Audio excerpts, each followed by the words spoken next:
Carchon wasn't the type for messing about on the river. He was up to something down here. Something that got him killed.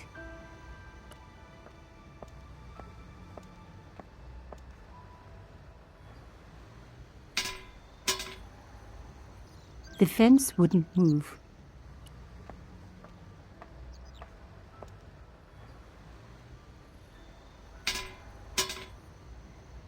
This fence wouldn't move either.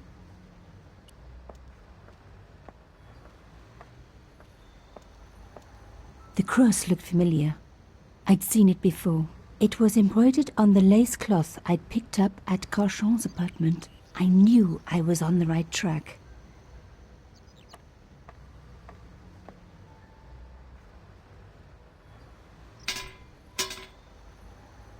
I tried pushing the fence, but it wouldn't move.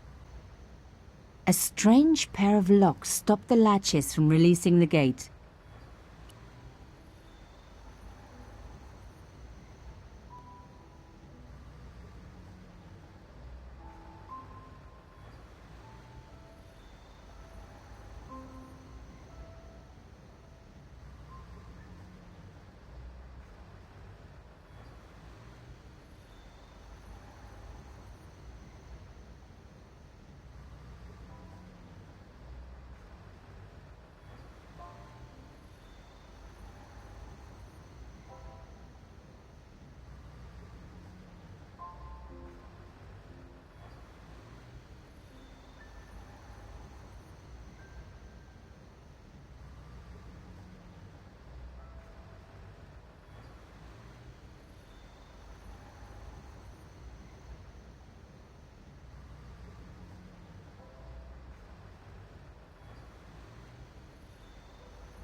Yes! One down, one to go.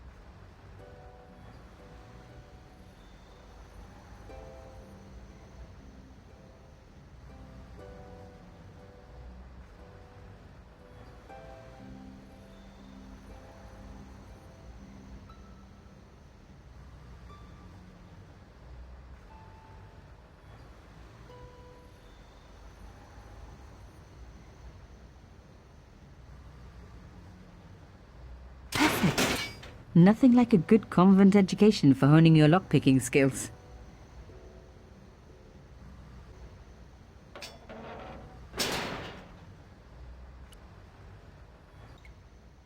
For a room full of junk, that was one very sophisticated lock system.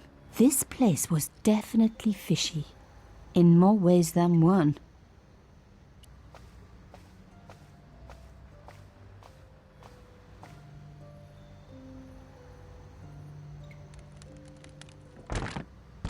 Oops. An old shell case. I wondered what that was doing there.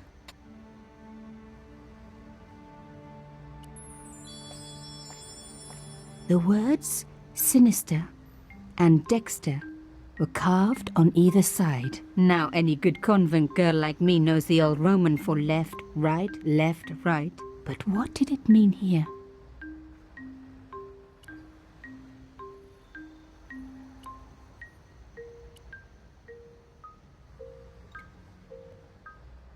Mystery solved.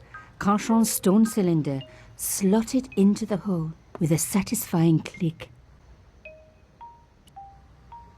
Rolling out the painted cylinder had given me a print of a secret message. It read, Sub Judice.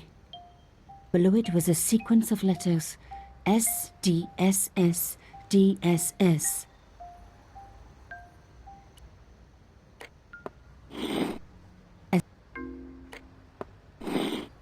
Another click, another step closer.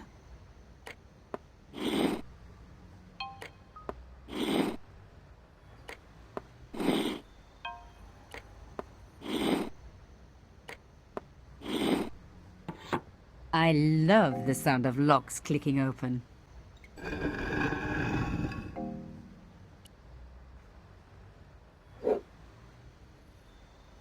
I removed the stone cylinder.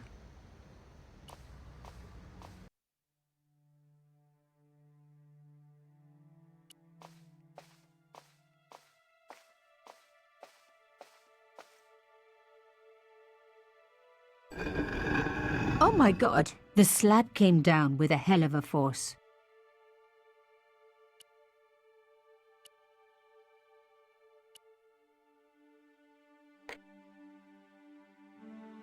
The stone cross was propped up. Now I was getting somewhere.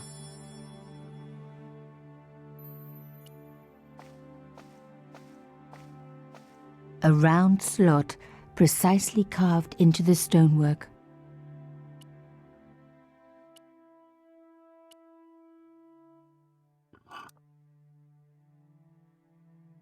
The artifact slotted into the hole perfectly. Behind the old walls, I could hear some kind of mechanism groaning into life, but whatever had been triggered had now jammed.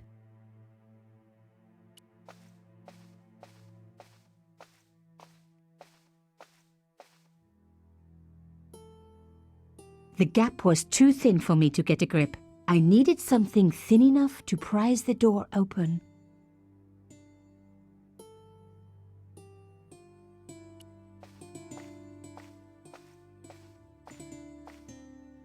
I removed the shell case. The cross didn't drop back down. Some kind of mechanism was holding it up.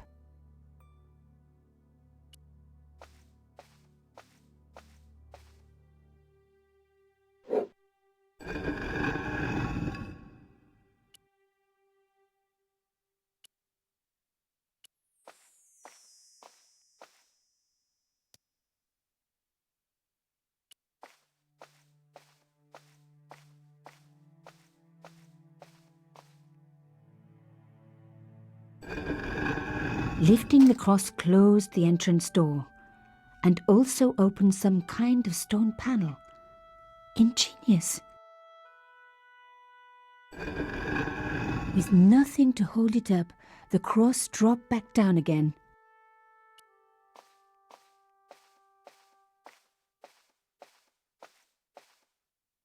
The stone slab had flattened one end of the shell case.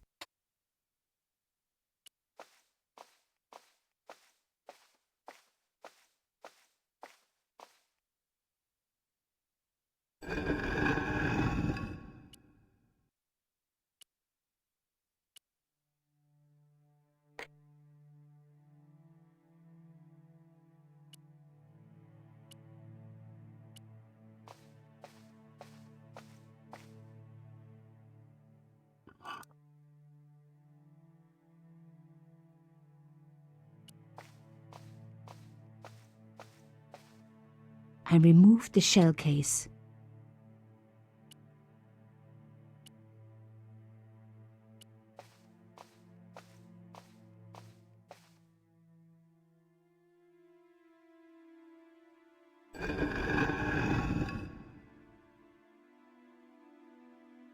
Another good use for a shell case. Another secret room. Somebody had something to hide. But was it what I was looking for?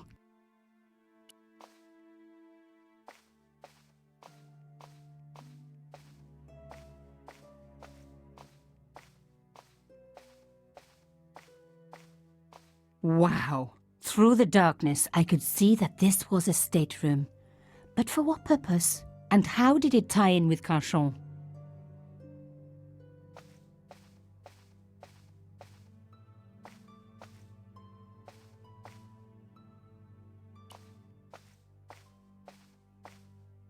Amazing! The thing still worked. The room lit up bright as day.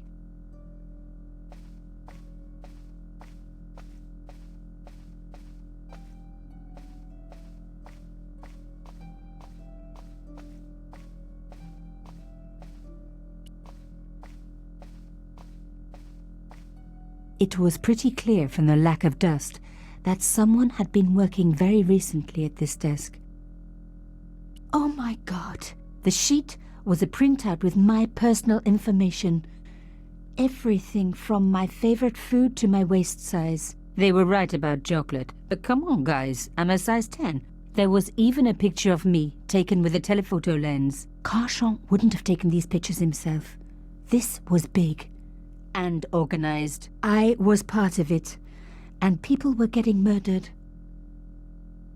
This was the article I'd written about the costume killer. My suspicions were right. Carchon had cut it out. 2 businessmen had been killed. One in Italy, one in Japan. In each case, the killer had worn a costume. A penguin, and then a snowman.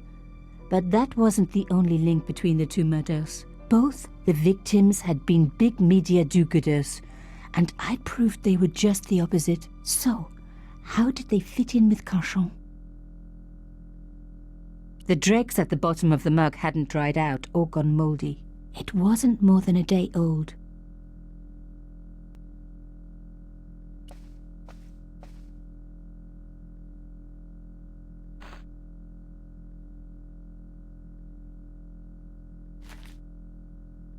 Inside the drawer, I found a note written in some kind of code.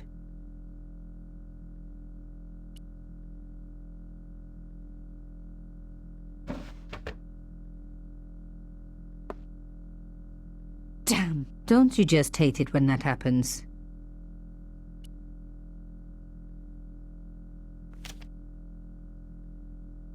A photo, long lost, had fallen down the back of the drawer. It was very old, but there was no mistaking the guy in the foreground. Carchon. Behind him were soldiers, a burning village, and a corpse. The photograph was cropped on the right-hand side. Somebody else in the picture obviously didn't want to be in it anymore. I wasn't surprised. This was Africa in the 60s. An uprising was being brutally suppressed. And here was Mr. Media himself, Carchon, doing the suppressing. The photograph was not just powerful evidence. It was also my ticket to one explosive story.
I had decrypted the note.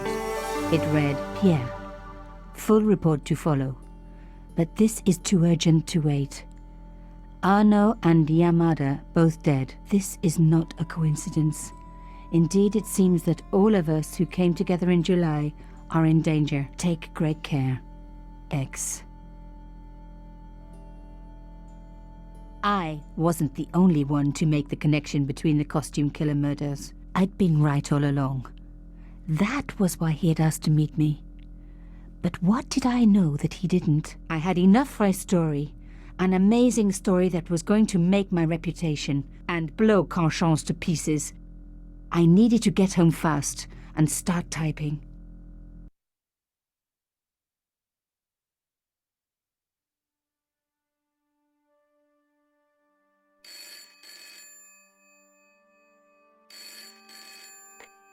Bonsoir, Collar. Nico, it's Ronnie. Hey, Ronnie, you cracked open the champagne yet? Are you crazy? What's wrong? Wait a minute. You didn't print it, did you? Course I didn't print. That's the best piece I've written. The last, as far as I'm concerned. It's important. It's suicidal.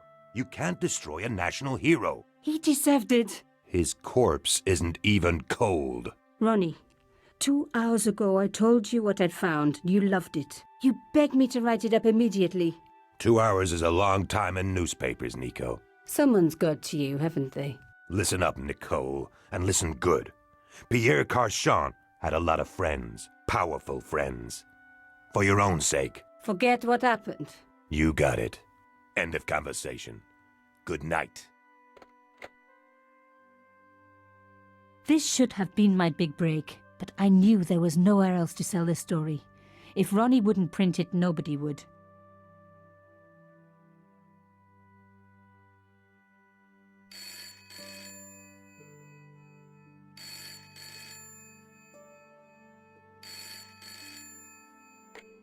Bonsoir, Collar. Mademoiselle Collard, my name is Plantard. I need to talk to you about your story. Your Pierre Carchon story. How did you know about that? There are people out there, madame, who will be very upset by this story. Oh, really? Well, it's their lucky day. It's been spiked. Yes, I know. We must meet.